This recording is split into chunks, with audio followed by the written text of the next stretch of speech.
इस वीडियो में मैं आपको बताऊंगा कि मैं जो कर रहा हूँ वो वहां तक मैं कैसे पहुंचा हूँ। Why am I doing nutrition, mental health and fitness का काम when I am a doctor. बने रहो, वीडियो शुरू करें उससे पहले 3 सेकंड का मेरा इंट्रो आएगा। फट से मेरा चैनल सब्सक्राइब करो एंड चलो बात करते हैं मेरी जर्नी के बारे में, ठीक है।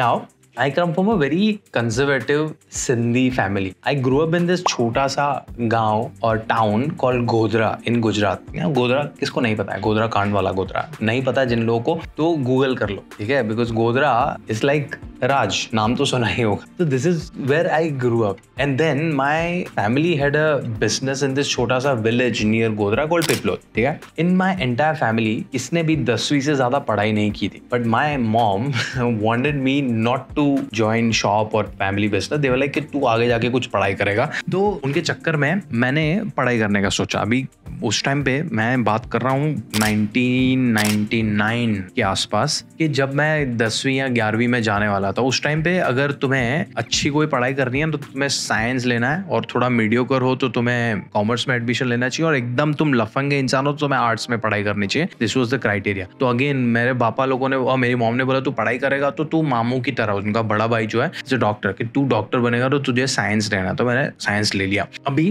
घर पे माहौल ही नहीं था पढ़ाई वाला, तो मैं कैसे ही पढ़ाई करने वाला था। पर फिर भी ये इनके इन प्रकार भाई साहब ने बहुत जुगाड़ किया और मैंने 11-12 साइंस फिनिश किया। एंड 12वीं के बाद मेरे परसेंटेज बहुत कम आए थे, तो वहाँ पे भी हायरार्की होता है, राइट। MBBS के लिए 90 से ज़्यादा परसेंट चाहिए, फिर उससे कम आए तो फिर आयुर्वेदिक, फिर physiotherapist and dentist and all that. Then सबसे नीचे होता है होम्योपैथी। मेरे परसेंटेज आए थे 58 एंड मेरे गोधरा में ही एक होम्योपैथिक कॉलेज था, तो मेरे को मिल गया एडमिशन। अभी होम्योपैथी चालू किया पढ़ाई करना, पर 3rd ईयर तक मुझे रियलाइज हो गया कि भाई साहब ये तो लटकती तलवार है। Because usually what homeopathic doctors did at that time was कि वो BHMS का डिग्री ले लेते थे, बट प्रैक्टिस एलोपैथिक करना होता था। तो 3rd ईयर 4th ईयर तक वो ऐसे पढ़ाई कर रहा है, फिर 4th ईयर में वो कुछ 3-4 एलोपैथिक डॉक्टर के पास जाके वो कुछ 10-12, 30, 40, 50 मेडिसिन सीख लेते थे एलोपैथिक, फिर इंजेक्शन लगाना या स्टिचिंग लगाना सीख लेते थे, बॉटल वॉटल चढ़ाना, एंड देन अपना खुद का कोई भी क्लिनिक कोई छोटे से गांव में खोल के बैठ जाते थे। And this is what my parents wanted me to do, कि भाई तू BHMS बन जा, इंटर्न कर लेना कुछ जगह पे एंड कर लेना। बट हुआ क्या,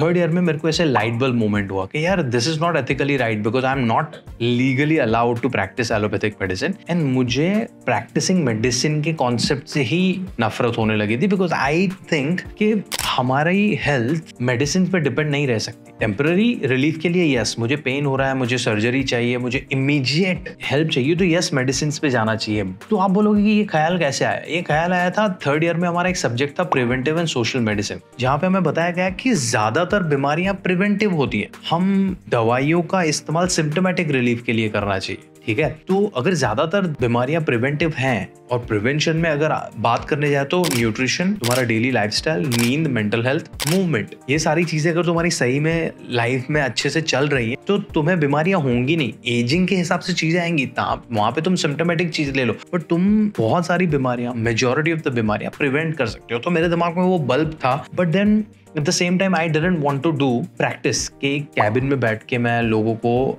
अनएथिकली एलोपैथिक मेडिसिन प्रिस्क्राइब करो। मेरे दिमाग में वो ऐसे बैठ ही नहीं रहा था। अभी मेडिसिन खत्म हो गया मेरा, इंटर्नशिप किया मैंने। इंटर्नशिप में भी अभी तक आई एम एक्सप्लोरिंग कि मुझे क्या करना है, मेरे दिमाग में कुछ नहीं चल रहा। My parents wanted me to open up a clinic, वो मुझे करना नहीं। सिंधी लड़का था, शादी के बहुत सारे ऑफर्स आ रहे थे, बिकॉज पढ़ा लिखा सिंधी लड़का, बहुत सारा मार्केट में मेरा प्राइस वैल्यू इतना अच्छा था, एंड दे वर लाइक शादी कर ले। मुझे वो भी नहीं करना था। अब एक और डे मुझे याद है, मेरी एक जूनियर थी, उसका फियोंसे हर्टफोर्डशायर UK में रहता था, and my friend she said कि तू एक बार उससे बात कर ले, देख क्या होता है। तो मैंने उससे बात की और उसने मुझे बोला कि उमेश भाई आप आ जाओ ना, लंदन आ जाओ, आप करते हैं कुछ साथ में यहाँ पे। अभी मुझे कुछ पता नहीं है मुझे क्या करना है। Then I started exploring different universities, और जहाँ पे भी हेल्थ केयर से रिलेटेड कोई कोर्स मिल रहा था ना, मास्टर्स, मैंने अप्लाई करना शुरू किया। तो 3-4 यूनिवर्सिटीज में से मुझे रिप्लाई है, एंड ऑक्सफोर्ड ब्रुक्स यूनिवर्सिटी से मेरा एक कंडीशन लेटर आ गया। And I was like world popular city, जाते हैं वहाँ पे पढ़ाई करते हैं।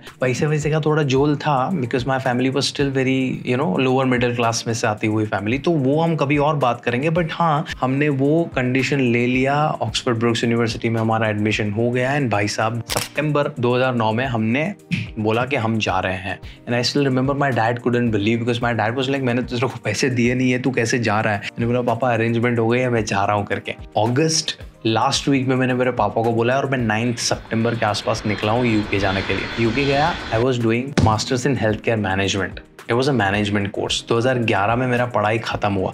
उस टाइम पे मेरे को मास्टर्स के फाइनल में जो डेजर्टेशन लिखना होता है ना, वो डेजर्टेशन के लिए टॉपिक्स नहीं मिल रहे थे। एंड एक टॉपिक मुझे बहुत इंट्रीग किया, and that topic was stress management in emergency medical professionals. क्यों? क्योंकि जब मैं इंटर्नशिप कर रहा था ना इंडिया में, तो मैंने एक emergency ambulance services 108 emergency ambulance services में मैंने इंटर्नशिप किया था। तो मेरे दिमाग में था कि यार ये जहाँ पे इतना सारा स्ट्रेस होता है, वो स्ट्रेस कैसे मैनेज होता होगा? Because when you work in emergency ambulance, so many things happening. तुम्हें एक्सीडेंट्स देखने पड़ रहे हैं, तुम्हें डेड बॉडीज देखनी पड़ रही हैं, तुम्हें फ्रैक्चर्स देखने पड़ रहे हैं, तुम्हें लिम्स देखने पड़ रहे हैं, so many blood and all that. तो बहुत स्ट्रेस होता है। And how do you cope with this stress? तो मैंने बोला उसके ऊपर डिसर्टेशन करते हैं। And that's where my intrigue towards mental health started. As my dissertation was in stress management, मैं जैसे ही मास्टर्स खत्म किया, I started looking for a job देख रहा था। तो ऑक्सफोर्ड का एक छोटा सा डेली मेल एक आता है, और वहां पे एक छोटा सा एक एड आया हुआ था कि a renowned psychotherapist is looking for his clinic in Oxford, और उसके लिए उसको रेसिडेंशियल मैनेजर चाहिए था। Therapist name was Benjamin Fry. He was a very popular therapist because उसका बीबीसी पे शो भी आता था, है ना, शॉपहॉलिक्स करके। तो मैंने वो अप्लाई किया, मैं गया। अभी वहाँ पे जब मैं पहुंचा ना, तो एक नवंबर, मेरे बर्थडे के आसपास का टाइम था। नवंबर में यूके का वेदर इज मेस्ड अप, एकदम पूरी आंधी चल रही है, विंड चल रहा है, बहुत ठंड। ऐसे मैं ओवरकोट पहन के वहाँ पे पहुंचा हूँ। एंड जैसे ही वहाँ पे पहुंचा तो एक खंडर टाइप, लाइक एक पुराना टिपिकल ब्रिटिश हाउस था। मैंने बोला यार ये क्लिनिक की तरह तो लग नहीं रहा है। मेरे दिमाग में वो रेसिडेंशियल वर्ड एसोसिएट नहीं हुआ था, रजिस्टर नहीं हुआ था। तो फिर भी मैं हिम्मत करके गया और बेल मारा। तो वहाँ से एक बंदी निकली। वहाँ से वो बंदी ने बोला बेंजामिन से मिलना है? मैंने हाँ। तो बेंजामिन बेसमेंट में बैठा था। बेसमेंट में गया, मस्त सुंदर सा ऑफिस था। We sat, we had a chat, he had some questions around India, myself and 5-10 minute में ही वाज लाइक या कब से शुरू कर रहा है? That's where I got my first job. So I started managing this mental health clinic which was a residential clinic, जहाँ पे कुछ क्लाइंट, 12 क्लाइंट रह सकते थे वहाँ पे। तो वहाँ पे वो लोग आते रहते थे 3 से 6 महीने के लिए, और उनका वहाँ पे ट्रीटमेंट होता था। और मुझे पहली बार पता चला कि मेडिसिन के अलावा भी मेंटल हेल्थ को हम ठीक कर सकते हैं। और उससे भी ज़्यादा मुझे पता चला कि मेंटल हेल्थ का इतना अवेयरनेस है ये कंट्री का। तो people used to come stay there. उनका पूरा दिन का शेड्यूल रहता था। उनके 2 थेरेपी सेशन होते थे, उनका ग्रुप सेशन होता था, उनका yoga, meditation, tai chi, fitness session, ये सारी चीज़ें होती थी वहाँ पे, बट नो मेडिकेशन। यहाँ पे मेरा बल्ब जला कि ब्रो ये अगर मेंटल हेल्थ में हो रहा है तो ये फिजिकल हेल्थ में भी तो हो सकता है ना। वन डे माई CEO जो यूएसए से आती थी यहाँ पे हर 6 महीने एक बार सारी टीम से मिलने के लिए, तो दिस इज 2 साल के बाद की बात कर रहा हूँ। 2011 में मैंने जॉब किया, 2013 की 2 साल में बिंदास ये मैनेज कर रहा हूँ। बट एट दैट टाइम मैं खुद की पर्सनल हेल्थ पे भी बहुत अच्छे से ध्यान देता। क्यों? क्योंकि यूके जाने से पहले मैंने 2009 में कमीने मूवी देखी थी शाहिद कपूर की, और उसका बॉडी बहुत अच्छा था। एंड मैंने बोला कि मैं यूके जाके पहले जिम ज्वाइन करूंगा और शाहिद कपूर जैसी बॉडी बनाऊंगा। That was my initial motivation. So I used to eat right, I used to sleep well, I used to work out and all that. And मेरी पूरी टीम वो देखती थी। तो जो 2 साल हो गए, उसके बाद मेरी जो CEO है ना, वो हर 6 महीने में एक बार आती थी हमसे मिलने के लिए। तो एक बार वो बैठी मेरे साथ बात करने, बोलती कि उमेश तू अपना काम तो मस्त में कर रहा है, but management is not something that you enjoy, right? मैंने बोला हाँ नहीं। तो बोलती तुझे क्या क्या अच्छा लगता है? मैंने बोला मुझे मूवीज अच्छी लगती है, मुझे फिटनेस अच्छा लगता है। तो बोलती एक काम करते हैं, मूवीज वाले पार्ट पे तो मैं तुझे इतना हेल्प नहीं कर सकती, बट फिटनेस वाले पार्ट में I can do something for you. मैंने बोला बताओ क्या? शी इज लाइक कि हमारे क्लाइंट्स को फिटनेस और न्यूट्रिशन की जरूरत होती है। How about we educate you on the mental health front and you go and study nutrition and fitness, हाँ, and then start working with our clients. Management जाने दे। वो बढ़िया। As it was a residential clinic, वहाँ पे night shifts भी होती थी। तो भाई साहब ने वो अपॉर्चुनिटी ऐसे ग्रैब किया, बोला कि मैं अब करूंगा नाइट शिफ्ट और दिन में जाके मैं पढ़ाई करूंगा न्यूट्रिशन, मेंटल हेल्थ और फिटनेस की। पूरा मैंने किया 8 महीने तक इन 2013। 2014 में मेरे पास सारे क्वालिफिकेशन आ गए। There was this point in the UK जहाँ पे I was the only one doing this thing. My title was trauma sensitive fitness coach और फिटनेस थेरेपिस्ट, जहाँ पे I used to help mental health clients with nutrition, fitness and their mental health needs.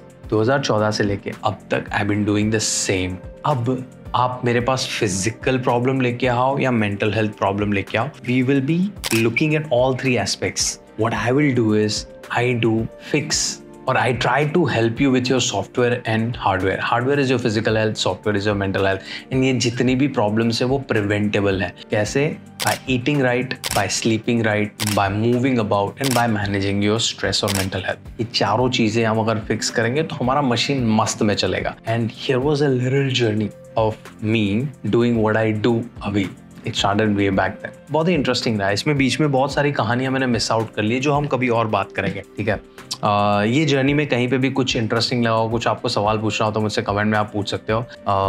But I shared this because this is world mental health awareness month and I think we should talk more about it. Me sharing with you my journey is just to it's a trigger, छोटा सा thought in your head कि अगर कोई इंसान आपको ये सारी चीज़ों में हेल्प कर सकता है तो अगर आपको जब भी ज़रूरत लगती है तो you can reach out to people who are ready to help you. My name is Dr. Umesh Wadhwani. I'll see you in my next video. तब तक ध्यान रखो।